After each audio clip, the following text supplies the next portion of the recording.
नमस्कार दोस्तों, stock market studies में फिर से एक बार आपको बहुत-बहुत स्वागत है।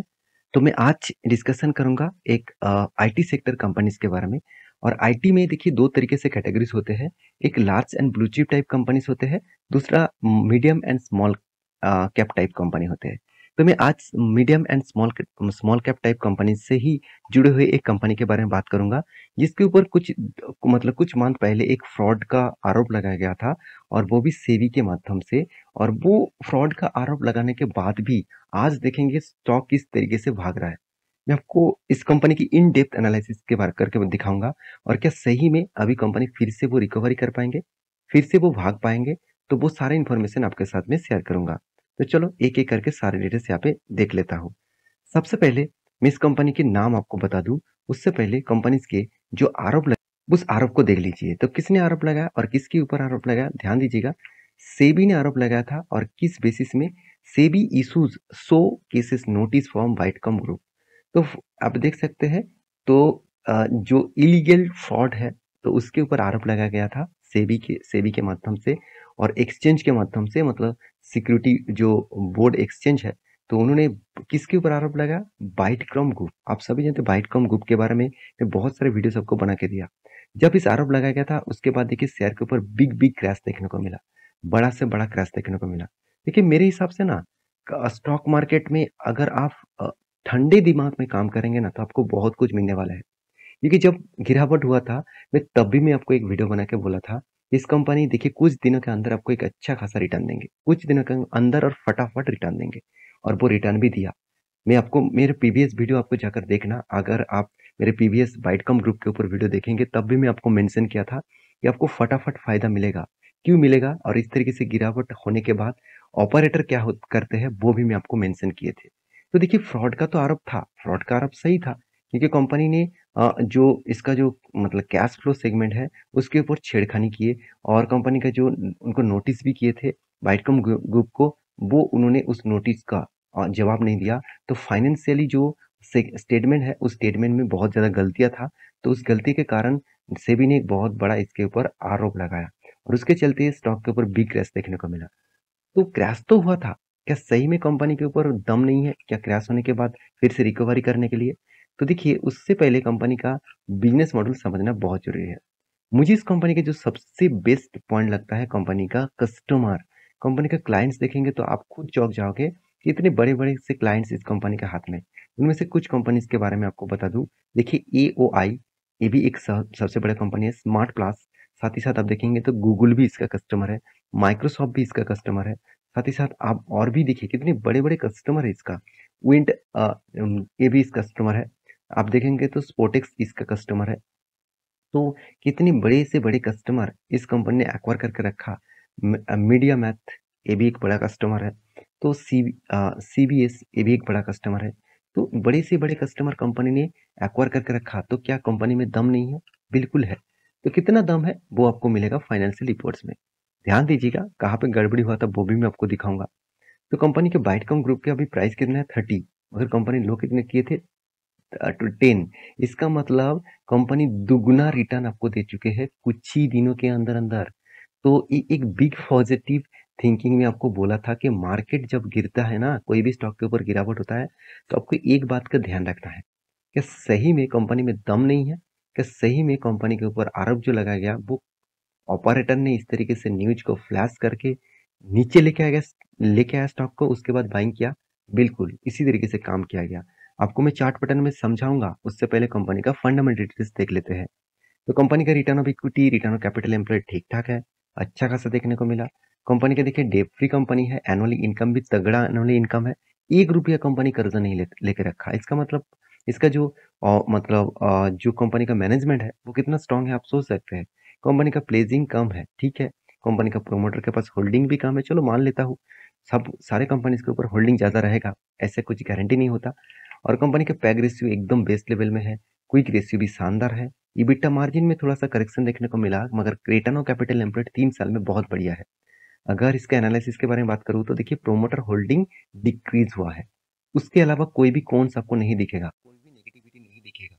पॉजिटिविटी में क्या है, ऑलमोस्ट डेट फ्री कंपनी है, बुक वैल्यू के नीचे कंपनी ट्रेड कर रहा है। कंपनी का एक्सपेक्टेशन गुड क्वार्टरली रिजल्ट हुआ है। कंपनी के सीएजीआर के परसेंट के अच्छा खासा धमाका प्रॉफिट ग्रोथ दिया। तो इतना सारे चीज पॉजिटिव में है। कंपनी का प्रॉफिट ग्रोथ आप देखेंगे तो ऐसे देखिए पिछले मतलब पिछले मंथ में कब सेबी का रिपोर्ट कब आया था, चलो मैं एक बार आपको दिखा दूं। ये जो रिपोर्ट आया था अप्रैल मंथ में आया था। तो अप्रैल मंथ का जो रिपोर्ट है उसका मतलब क्वार्टरली रिजल्ट में आपको सब कुछ दिखेगा। देखिए रिजल्ट में कुछ भी गड़बड़ी नहीं है, सेल्स भी ठीक है, हाँ थोड़ा सा एक्सपेंस हुआ, उसके बाद देखिए प्रॉफिट मार्जिन ठीक ठाक है। इसका मतलब अंदर में कुछ गड़बड़ी नहीं है, सिर्फ इसको एक छोटा सा इशू बनाकर स्टॉक के ऊपर गिरावट का माहौल लेके आए और उसके बाद शेयर को किस तरीके से पुश किया गया मैं आपको दिखाऊंगा। उससे पहले कंपनी किस तरीके से रिटर्न दिया वो देख लीजिए। एक साल में कंपनी में भारी गिरावट हुआ, उसके बाद जितने सारे लोगों ने नीचे लेवल में खरीदारी किए हैं उसको 20 मतलब सॉरी 20 नहीं, यहाँ पे 10 रुपीज से कंपनी गया है 30, मतलब दुगुना रिटर्न कंपनी यहाँ पे दे चुके हैं। तो कंपनी का sales growth, profit growth, return of equity सब कुछ देखिए कितना पॉजिटिव में है। और मुझे और भी बढ़िया चीज जो लगा कंपनी का रिजर्व में 800 करोड़ से बढ़ते बढ़ते आज कितना है 6,500 करोड़। इसका मतलब एक बिग पॉजिटिव साइन यहाँ पे देखने को मिला। शेयर कैपिटल के बारे में बात करूँ तो कैपिटल शेयर में भी देखिए अच्छा खासा ग्रोथ हुआ। और कंपनी का बोरिंग के बारे में बात करूँ तो कंपनी एकदम जीरो कर्जा लेके आया। उसके साथ साथ कंपनी एसेट का भी इंक्रीज कर रहा है, खुद के एसेट का भी ग्रोथ कर रहा है। तो हर पॉइंट ऑफ व्यू से देखा है तो कंपनी में ग्रोथ यहाँ पे अच्छा खासा देखने को मिला। CWIP के बारे में बात करूँ तो कैपिटल वर्किंग प्रोसेस, मतलब प्रोसेस जो है वो उस प्रोसेस के बारे में बात करूँ तो कंपनी का वर्किंग प्रोसेस जो है वो अच्छा खासा यहाँ पे इस बार इन्वेस्टमेंट कंपनी करके रखा। और सेकेंड पॉइंट जो मैं आपके साथ डिस्कशन करूंगा मुझे और भी अच्छा लगा, फिक्स एसेट भी परचेज हो रहा है। हाँ इस बार थोड़ा सा कम हुआ मगर परचेज तो हुआ ना। तो कंपनी के ऊपर देखिए कैपिटल वर्किंग इन प्रोग्रेस, तो इसके बारे में मैंने पहले ही बातचीत कर चुका हूँ। अभी जो पॉइंट्स आपको हमेशा के लिए देखना चाहिए वो है कंपनी का कर्जा। देखिए कंपनी ने कोई भी कर्जा इस बार नहीं लिया और पहला जो कर्जा था उसको धीरे धीरे करके कंपनी मिटा भी रहा है। तो देखिए इन्वेस्टर के बारे में बात करूं ध्यान दीजिएगा, तो कहाँ पे हम लोग गलती करते हैं और कहाँ पे बड़े से बड़े इंस्टीट्यूशन फायदा लुटता है। तो देखिए हम लोग क्या किया, माल बेचकर भाग गया। ऑपरेटर के प्रोमोटर के पास कितना होल्डिंग था 3%, वो होल्डिंग कितना बढ़ाया 18% तक। चलो ठीक है। एफएस के पास कितना 3.5% का होल्डिंग था, आज कितना है 15%। चलो छोड़ ही देता हूँ कि 15% इस बार है। पिछले बार कितना था 14%, उससे पिछले कितना था 13%, उससे पिछले कितना था 1%। तो प्रोमोटर के बाद बड़े बड़े प्लेयर्स के यही मतलब फॉर्मूला होता है, वो पहले शेयर को डम करके नीचे लेके आते हैं फंडामेंटल स्ट्रॉन्ग शेयर को, उसके बाद उसको पुश करके ऊपर लेके जाते हैं। तो कंपनी में कुछ गड़बड़ी नहीं है। अगर पब्लिक के बारे में बात करूं, देखिए पब्लिक कहाँ पे गलती कर दिया। पब्लिक के पास पहले 90% होल्डिंग था और पब्लिक जब इस तरीके से पैनिक सिचुएशन क्रिएट हुआ, जब मार्केट में सेबी के इस आरोप लगाने के बाद स्टॉक के ऊपर बिग क्रैश देखने को मिला, माल बेचना स्टार्ट कर दिया। पब्लिक तो पैनिक सिचुएशन में खुद रुकते नहीं, कंपनी के ऊपर कुछ भी हो जाए मेरा पैसा बच जाए, कुछ भी बच जाए तो अच्छा है। देखिए कुछ बचाने के लिए अगर अपने स्टॉक मार्केट में आए हैं तो स्टॉक मार्केट के ऊपर काम मत करिएगा। देखिए आपको शायद इस बात कड़वी लगे, तो फिर भी मैं यही कहूंगा, अगर आप पैसे कमाने के लिए आए हैं तो आप ऑपरेटर के जैसे सोचिए।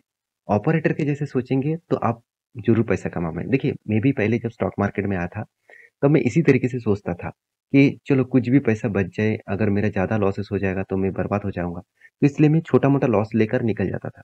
तो जब मैं सोचा कि ऑपरेटर तो ऐसे नहीं करता, ऑपरेटर जब नीचे आते तो और भी माल उठा लेते हैं। जब सारे एनालिसिस में आपको करके दे रहा हूँ, इस तरीके से एनालिसिस करके मैं देखा कि ऑपरेटर, ये सारे के सारे ऑपरेटर गेम है। ऑपरेटर खुद शेयर को नीचे लेके आते हैं और उसके बाद नीचे में बाई करके ऊपर जाकर फिर से वो बेचना स्टार्ट कर देते हैं। अभी मैं आपको चार्ट पैटर्न दिखाऊंगा तो और भी आपको क्लियर हो जाएगा। ध्यान दीजिएगा इस कंपनी के ऊपर क्या हो रहा है। पहले देखिए आज नहीं कितने बार इसके ऊपर पंप्स एंड डाउन किया गया। देखिए अगर ध्यान दीजिएगा चार्ट पैटर्न थोड़ा सा आपको छोटा सा भी लगे, चलो मैं पहले आपको 1 वीक का चार्ट पैटर्न दिखा देता हूँ, उसके बाद आपको और भी क्लियर हो जाएगा। देखिए 1 वीक में यहाँ पे एक ट्रेंड है, देखिए उसमें कंपनी ने कहाँ पे लेके आया, इस नीचे रेंज में, उसके बाद फिर से वही रेंज में जाकर खड़ा कर दिया।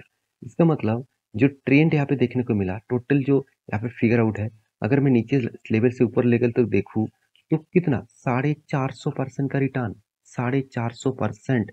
तो सोचिए ऑपरेटर किस तरीके से गेम खेल रहा है और किस तरीके से वो पैसा कमा रहा है। दूसरी बात आपको मैं बता दूं, फिर से देखिए क्या किया, उसको ऊपर लेके गया। आप सोच रहे हैं क्या इस तरीके से बड़ा सा रैली पब्लिक ने किया होंगे? बिल्कुल नहीं, इसको ऑपरेटर ने किया। ऑपरेटर उसको ऊपर लेके गया, पुश किया और फिर से देखिए माल बेचा और उसके बाद नीचे लेके आए, तो फिर से वो माल खरीद रहा है। और फिर से देखिए ऊपर लेके जाएँगे और उसके बाद फिर से वो बेचेंगे। तो मैं आपको पहले ही मेंशन किया था कि स्टॉक के ऊपर जो करेक्शन देखने को मिला है, जो करेक्शन जिस तरीके से हुआ है, उस हिसाब से मैं आपको पहले मेंशन किया था। जो गिरावट का माहौल था, वो माहौल के बाद मैं आपको बार-बार बोला था कि जो वॉल्यूम क्रिएट हो रहा है ना, वो वॉल्यूम मुझे स्ट्रॉन्ग लग रहा है कि उसको ऊपर ज़रूर लेके जाएँगे। तो मैं पहले एक बार यहाँ पे एंट्री लिया था। एक्चुअली इस कैंडल के ऊपर मैंने एंट्री लिया क्योंकि यहाँ पे इस रेंज को भी कंटीन्यूअसली ब्रेकआउट कर रहा था। तो उसके मेरा टारगेट कहाँ पे था? मेरा टारगेट एक्चुअली इस रेंज में था। मैं मार्किंग भी आपको करके दिया था। आप मेरे प्रीवियस कुछ मंथ पहले वीडियो देखिएँगे तो आपको ज़रूर उस वीडियो में देखने को मिलेगा कि यहाँ पे मैंने आपको टारगेट यहाँ पे सेट करके दिया था कि इस लेवल तक वो जा सकते हैं। और जब वो रिवर्सल करके फिर से ब्रेकआउट हुआ, तो मुझे अंदाज़ा ये लग गया कि फिर से वो एंटी लेवल दे रहा है और फिर से वो मोटा-मोटी देखा जाए तो वो 200 डेज़ ईएमए तक ज़रूर जाएगा। तो 200 डेज़ ईएमए को भी ब्रेक किया और कंटीन्यूअसली वो बाइंग ट्रेंड में है। तो मैं यहाँ पे एक ट्रेड में आपको पहले ही मेंशन कर रहा हूँ। यहाँ पे मेरा जो सबसे ज़्यादा बेस्ट स्ट्रैटेजीज़ है, V20 स्ट्रैटेजीज़, उसको मैं यूज़ करूँगा। अगर करेक्शन हुआ, तो मैं V20 स्ट्रैटेजीज़ यूज़ करूँगा क्योंकि यहाँ से लेकर यहाँ तक अगर मैं जर्नी देखूँ, अगर फिर से कैंडल बनता है तो ऊपर भी हो सकते हैं। तो ये जो जर्नी है ना V20 में, तो आपको फटाफट एक प्रॉफ़िट मिलेगा। फटाफट ना भी मिले, तो ये आपको अच्छा खासा प्रॉफ़िट देने वाला है क्योंकि कंपनी का फंडामेंटल इतना स्ट्रॉन्ग है। उसके साथ अगर मैं कहूँ तो इस कंपनी के ऊपर ऑपरेटर का गेम चलता है, तो ऑपरेटर इसको ऑपरेट कर रहा है, तो आप इसके ऊपर पैनिक सिचुएशन मत करिए। अगर आप नीचे लेवल में खरीद के रखे हैं, तो माल बेचिएगा मत, आपको अच्छा खासा प्रॉफिट मिलेगा। तो आप कहेंगे सर नेक्स्ट लेवल कहाँ तक जा सकता है? देखिए 200 डेज़ को ब्रेक किया है और लॉन्ग कंटिन्यूअसली जर्नी हो रहा है। मेरे हिसाब से एक रिट्रेसमेंट तो होगा ही, क्योंकि यहाँ पे जो 200 डेज़ को ब्रेकआउट हुआ, उसके बाद एक बार रिट्रेसमेंट वो करेगा। क्योंकि वॉल्यूम भी देखिए आप ध्यान दीजिएगा, वॉल्यूम भी देखिए यहाँ पे थोड़ा-सा वीक बन रहा है। इसका मतलब वॉल्यूम वीक बन रहा है मतलब थोड़ा-सा प्रॉफिट बुकिंग यहाँ पे होगा। प्रॉफिट बुकिंग होने के बाद अगर ब्रेकआउट होता है, तो बड़ा-सा एक रैली दिखेगा और नेक्स्ट लेवल रहेगा ₹36 के आसपास फर्स्ट रेंज, सेकंड रेंज रहेगा ₹40 के आसपास और थर्ड रेंज रहेगा अराउंड 48 रुपीज़ के आसपास। इस तरीके से रेंज को मार्किंग करके आप चल सकते हैं। तो ये था कंपनी का डिटेल्स। तो मेरी वीडियो अच्छा लगे और कुछ सीखने को मिले तो प्लीज़ चैनल को सब्सक्राइब करना और एक लाइक ज़रूर कर देना। और इस तरीके से इन डेप्थ एनालिसिस किसी भी वीडियो के ऊपर आप पाना चाहते हैं तो मुझे ज़रूर कमेंट करिएगा। मैं हर कमेंट का रिप्लाई ज़रूर देता हूँ और ये वीडियो टोटली एक रिकमेंडेशन वीडियो नहीं था, एक एजुकेशन पर्पस में वीडियो था। मेरा काम है सिखाना, तो सीखते जाइए और स्टॉक मार्केट में पैसा कमाते जाइए। मिलेंगे नेक्स्ट वीडियो में, तब तक के लिए अच्छे से रहिए, अपने ख्याल रखिए। Bye bye.